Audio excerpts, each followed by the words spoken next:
സാറേ, ഞാൻ ജീവിതത്തിൽ ആരോടും കള്ളം പറഞ്ഞിട്ടില്ല സാറേ. അതുകൊണ്ട് തന്നെ ഏതാ കള്ളം എന്താ കള്ളെന്ന് അറിയാൻ മേലാണ്ടായി.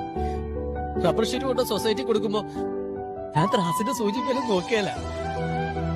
അങ്ങനെ നോക്കി കഴിഞ്ഞാൽ പെട്ടെന്ന് നമുക്ക് വിശ്വാസമില്ലെന്നല്ലേ സാറേ എന്റെ അർത്ഥം? അല്ലയോ?